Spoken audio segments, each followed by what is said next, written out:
Tens of millions of families with Alzheimer's disease and dementia all over the world, including our family.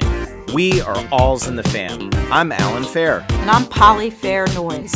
We're siblings, we are parents, but we're also caregivers. This is our podcast. This is our support group. Welcome to our family. Alzheimer's sucks, but this family lives, laughs, and learns as we fight for a cure.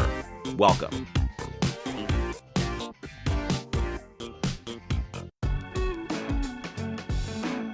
Hey, family. Hey. Hey, Hi, Alan. guys. So I think we have a pretty interesting episode here. We're going to be talking about stages of grief, and it's based on an alz.org guidelines. Polly, you want to tell us more about that? Sure. On alz.org, where we've gotten tons of good information, and we'll put the link up in the show notes. They have an article, Grief and Loss as Alzheimer's Progresses, and it's really full of good information. I mean, maybe you've heard about the stages of grief, but they're very different for Alzheimer's because a person doesn't get sick with Alzheimer's and, oh no, maybe they're going to have chemo like with cancer or something like that. It's really, you're in and out of a lot of different stages of Alzheimer's and of grief. So I thought we'd use that for a framework to talk about caregivers and how caregivers suffer from Alzheimer's too. It's really a disease that affects the whole family. So I think the biggest problem for me with Alzheimer's is that I can never solve the problem, and I'm always trying to solve the problem. But anyway, we'll talk about the stages of grief in this Alzheimer's Association article. The first one is denial. I'm not sure I have any good examples of denial, but I bet you guys do. Well, I mean, I think we go all the way back to the beginning of when we were going through diagnosis and our first conversations about, what's up with mom and, can she live by herself, or, is she really sick with something or not paying attention to us? I think there was a lot of denial in every stage that we were going to have to make this decision. I mean, I think we all got together, and even as we knew we had to do something, we wanted to hedge our bets because there's that piece of you that wants to deny it's actually happening. I mean, I still feel like that sometimes, and I feel like that all the time. You hope some solution's going to come out of thin air somehow, and you're not going to be forced to accept and make all these decisions that are horrible. I think there's a denial for me in that before mom got sick, or actually when she was in her early phases of getting sick, our father had a pretty good stroke, and I became his medical and financial power of attorney. And because I didn't grow up, and really neither did any of us grow up with him being in the picture much, or him having an ability to, play a traditional father role in our lives. So the way I was able to manage his care and his finances, I sort of had the same approach the way I manage my businesses, in that it was, very methodical and kind of sober in my approach. And so by the time mom started getting really sick, and I think with Polly really leading the efforts in that, I think there's something where I haven't truly gotten to the place emotionally where I ought to be in it. And when I do take time to think about it, I sometimes I think I should be feeling the weight of it a bit more than I do on most days. So I think there's a denial there, and in that a little bit of a fear that when ultimately one day she does pass, I have this fear that I'm going to miss her, and miss her for things that maybe I could still be enjoying from her now, and just am not taking advantage of, given the way my life is set up with the age my kids are at and the career I'm having. somewhere in there is a denial in me, and maybe not making enough time for it. Yeah. I think there was some anger too. That's another stage according to the Alzheimer's Association. I kind of have this irrational anger, and it really flares up when I feel guilty. I feel guilty that I can't bring mom here to live with me and take care of her myself. Um, and sometimes I'm angry, at the rest of my family. Why aren't they doing more? Why aren't they jumping in to help?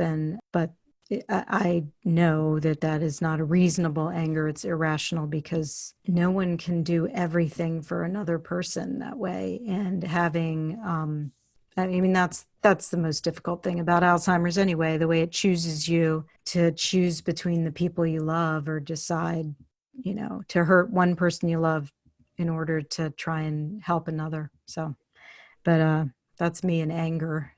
How about anyone else want to talk about anger? If someone else was about to speak, go ahead. I just, something I'm thinking about is that you hear my story and then Polly's story, and Polly's the oldest and I'm the youngest, and I think within that there is a bit of birth order. Like there probably is something to the fact that I'm the youngest, I'm the farthest away geographically. Polly's the oldest, the closest to mom geographically, and so within that there's some, I don't know, maybe roles and responsibilities were playing out, whether right or wrong. Yeah, I feel like that too, Alan, somewhat being the third of three girls.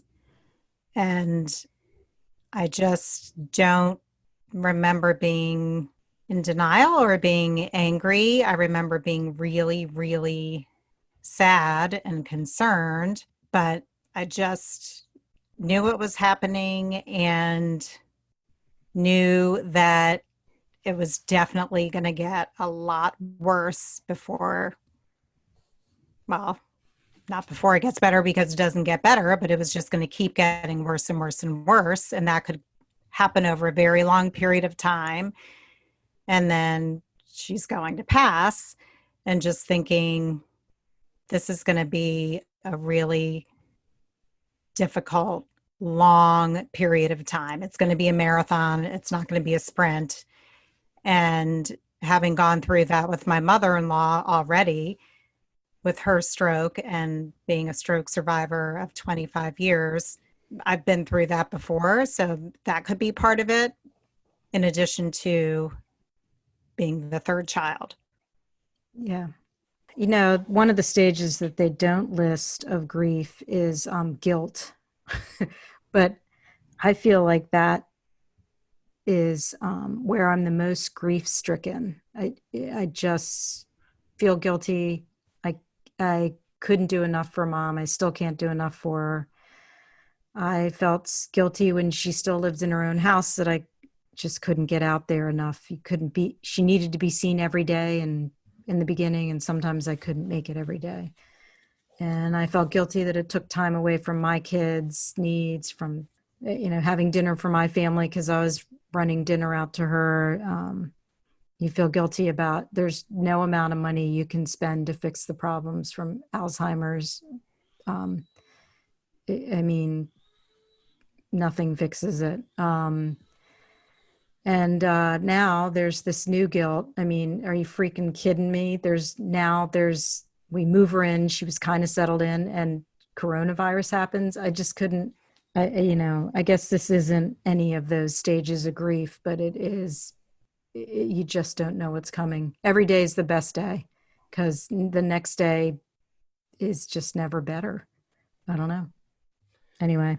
I feel anger when I think about other people in my family that have dementia. Mom never annoys me or did annoy me with her symptoms, but my father-in-law, who is always a very gregarious, charismatic man, still is extremely extroverted, but now the things he says and does just come across as obnoxious and bragging and full of past stories that are simply untrue. And so I'm having a hard time getting my head in the right place now with visits with my in-laws and things. I'm definitely going through a bit of a hard time with that's affecting my relationship with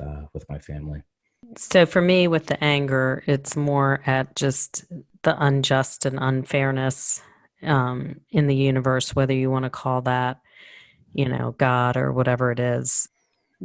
Just the entire idea that my mother has sacrificed so much for us her entire life, done everything right, and now is suffering from this disease. And the only way that we can make her happy is by being with her. And now that's been taken away from us too. I mean, I'm just so angry at the universe for that, because it's just shocking. And I know I'm not the only person that's in that situation, the only family that's in that situation.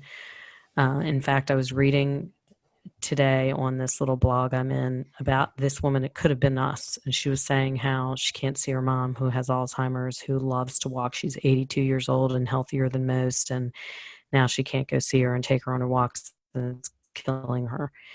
And I'm like, God, even this, feels so, it makes me mad. It makes me mad. And the lack of control is unbelievably maddening. So I feel like I'm at a slow burn all the time. I know that I'm more hot-headed than most, and I just have this low-level anxiety and anger all the time about the whole situation.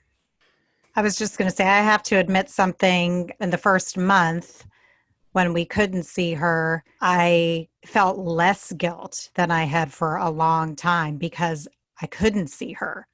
And when I could, I never felt like it was enough. Yeah. I always made sure I saw her once a week, unless it was something very unusual. And then if I couldn't see her that week, I would try to see her as soon as possible the next week, or even twice the following week. But knowing that I couldn't and there was nothing I could do, oh my gosh, I felt very free of guilt. And it made me realize how guilty I did, in fact, feel not having that. Yeah. And guilt is apparently not one of the stages of grief that the Alzheimer's Association has, but it's my main slow burn. Mine too, definitely. But we were also raised Catholic, all of us, and that's just what you get. I guess so. Well, I thought it was worth mentioning because, in a way, Tracy, you and I are both the youngest because you're the third of the three sisters, and then I didn't come along for another 8 years. So for 8 years, you were the youngest of this trio, and then one brother comes along. So that we do sort of share a youngest sibling in the birth order situation there, which is kind of. Yes. And I definitely cannot share Bonnie's space as the middle child. That is all hers. That was all me.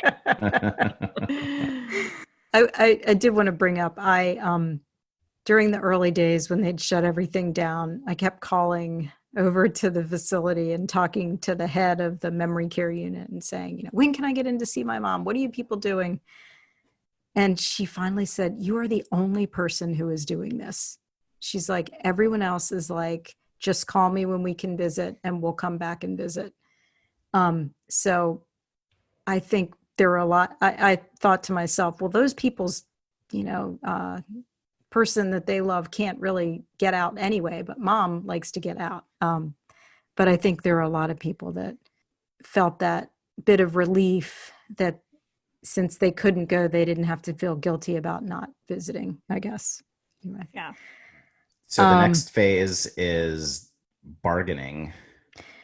And again, we should mention that these things don't necessarily go in order. So for bargaining, my thing with bargaining is I kind of bargain with myself. If I can just get through this phase, this thing, if I can just, get her to stop running away or wandering, then it'll be okay. If I can just maybe have her live here for a couple more weeks, or if I just put her in this most perfect, beautiful memory care facility, then it'll be okay. If I can just spend enough money on her, that'll be okay. If I can spend enough time on her, maybe then. And the bargaining, it doesn't work. We know that. There's no solution. I don't know if you guys bargain with yourselves or with God or something. I don't know. For me, I guess it's not that, that's what I think of when I think of it as a stage of grief. If I do this, will you make it go away? And I don't know that kind of bargaining has ever come into play for me. Mine's been more about balancing, bargaining with my family, bargaining with my time, and bargaining with my money, and bargaining that kind of thing. Well, if I can, keep her here, then we can do this. Or if I can bring JP with me here, or if we can have the bedroom done this way upstairs and move my older son downstairs because mom's afraid of downstairs. So now I got to bargain with my older son to change his bedroom so that we can swap them out. I mean, those kind of bargains happen all the time. But in terms of, an internal struggle, sure, all the time. It's always a give and take if we're looking at it that way. But, bargaining with the universe, no, I don't think anybody's out there looking out for us. It does. It Sorry. sure doesn't feel like it with Sure doesn't Alzheimer's. feel I mean, sometimes it just feels like too much to Mhm. accept. So you bargain with yourself and your family. I guess yeah, and this doesn't have much to do with bargaining, but the heart, I think, is a sensory organ as well. So I'm grateful for that, with her brain being so ravaged and full of tangles and plaques, that I think her heart is still there. She's still delighted every time she sees one of us, even on the phone, if she recognizes us. So she really is. Absolutely. So another phase is depression. Who wants to go first on that one? Does anyone else want to go first? Because I will if nobody else does. I will say most recently, first of all, when mom first moved out of our houses and we'd found a place for her and it was a pretty good place, it was a very difficult transition for her, for us. She saw the phone. She was calling. She called me 40 times one afternoon, but eventually she kind of settled in. And the sense of relief I felt, but also the need to get away from her for a little bit, take a vacation, was amazing. And we did go, the four of us, away, and it was very healing for me.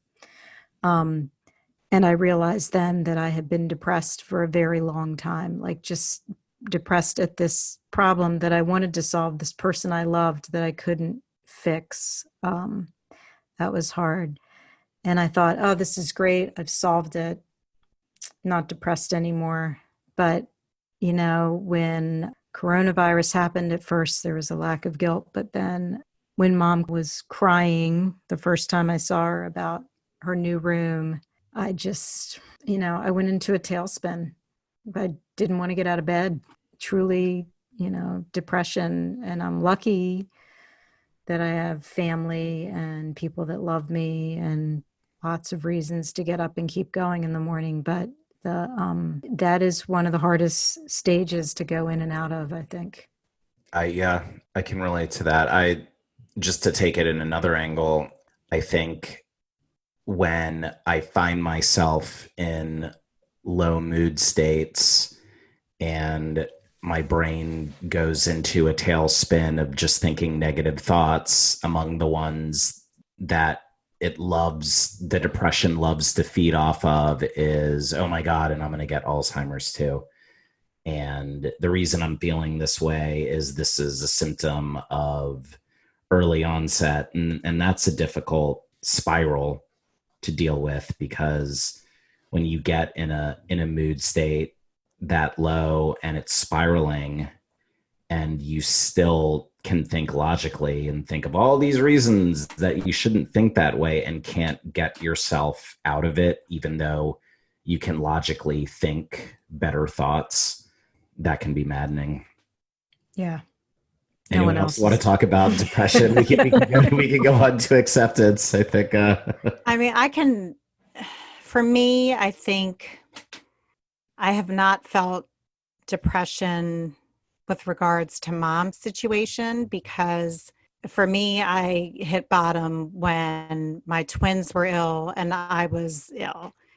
And there was nothing, I knew that when I recovered from that, that there was nothing in the world, in the entire world, that could ever be worse than being sick myself when my children were ill and I couldn't take care of them. That was rock bottom. I got through it somehow. I do not know how. It was absolutely horrible.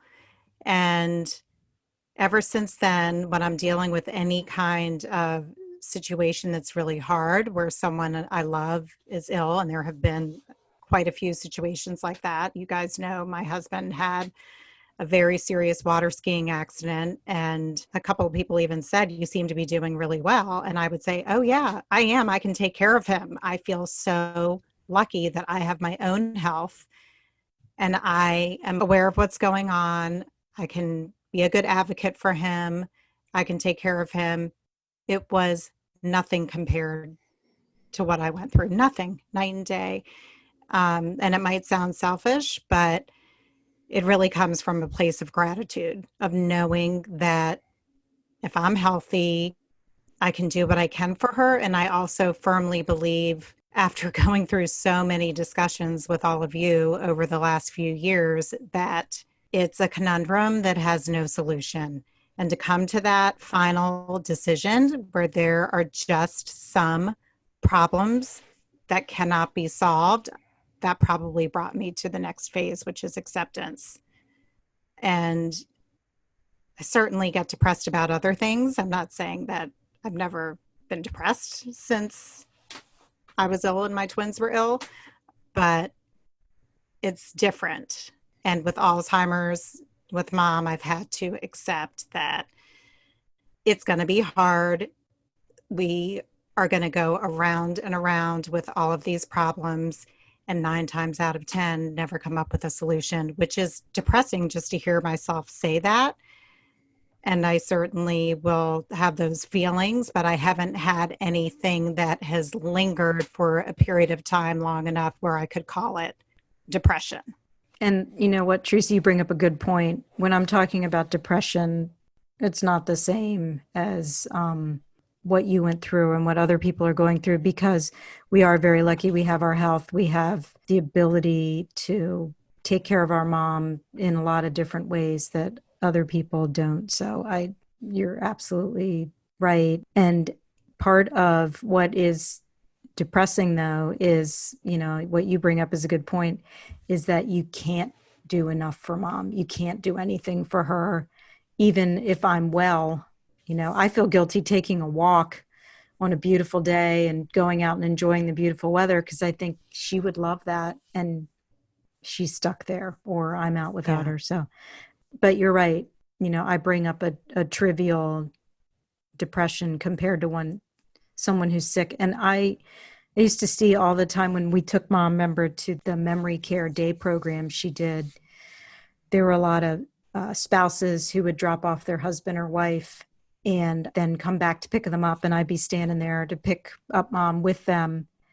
And, those people were not as able-bodied and as young as we are. We mostly had each other to take care of mom earlier. And this would be, someone 80 trying to take care of someone who's 80. And it is just, that's depressing.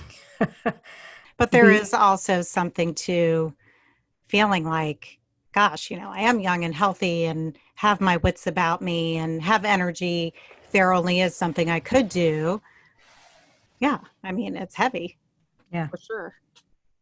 Not denying that, because I know it's hard.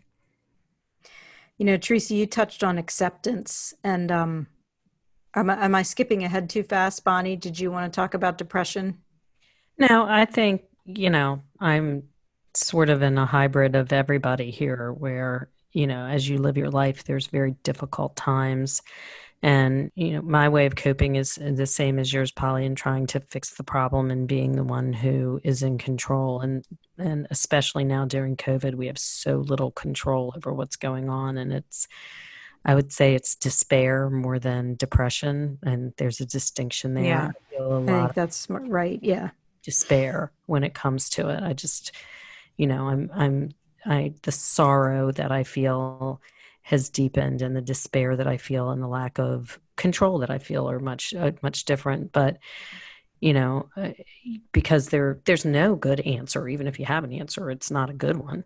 I mean, you have a solution or you do something, but it doesn't make it better, right? Yeah. So Yeah. anyway, and so no, I think that I've gotten to acceptance. So without having a real depression, and I think, at this stage of my life, I know what real depression looks like in myself and in other people. And so as it relates to this, I try and really be strong for all of us. And thank God we get to share this burden with each other.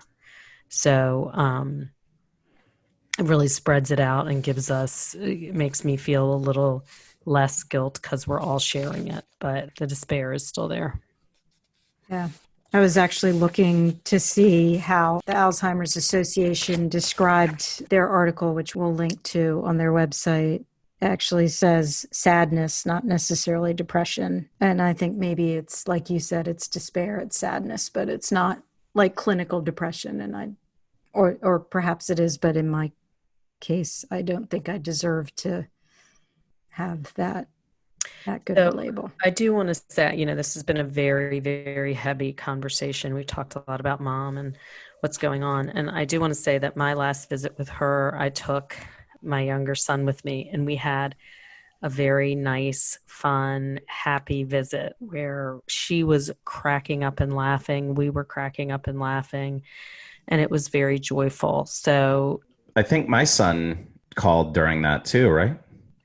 Or that was that a was the different? one where Polly and I were there, which Oh, was okay. also a good visit. The last one I went to was just JP and I, and we were there for about an hour, or maybe it was before though. I can't remember which one it was because luckily we've been able to see her a couple of times now. But we had a really good visit. She was super happy, and it was a nice day, and she looked good. So One of the issues with visits was that they've been very short because I think the staff has to clean before and after, even though we're sitting outside, and get mom ready and bring her down. It takes a while. But we were really lucky to have a long visit that time. And it made all the difference because mom was able to really settle in, enjoy herself, and then get kind of tired and ready to go up and have a meal and maybe take a nap on the outdoor balcony. So I do think we need to acknowledge that there are so many people that are individual caregivers and are carrying yeah, the burden on their I own. can't even imagine. And, we do call and talk to each other after we visit, or any concern that we see, we are able to share with each other, which is huge because we all love her as much as the other one, but there are so many people that are doing it alone. And I would be depressed, clinically depressed, I know. Well, and I say this all the time, even with work in sales. If someone says no to me or is mean to me or I have a difficult day, I internalize that. But if I can call you guys and be like, "Oh my God, let me tell you what happened to me today," then suddenly it's not personal anymore, and we all laugh about it, and it was something that happened and not necessarily something that happened to me. And I think that that's the way that it is with this. It's really hard and very difficult, and we wear it very heavily on our hearts. And then when we share it, it's out there as opposed to weighing on us as much.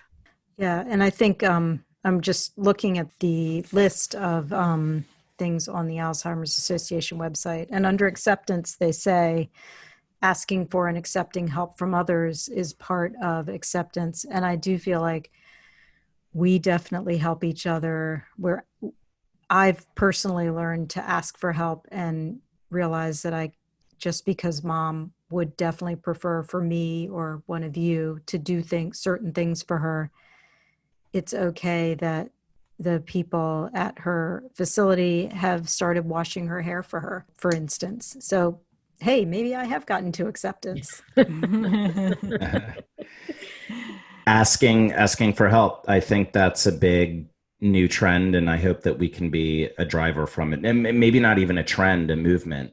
I feel like it used to be that asking for help was a weakness, or getting help was a weakness, whether it's with mental health or even you reach a certain position in job or career, and you're in a leadership position, so you can't ask for help. Like, that would be a sign of weakness. And I see that way of thinking really falling by the wayside, and vulnerability really emerging as a way to be, but even a skill set kind of emerging out of it.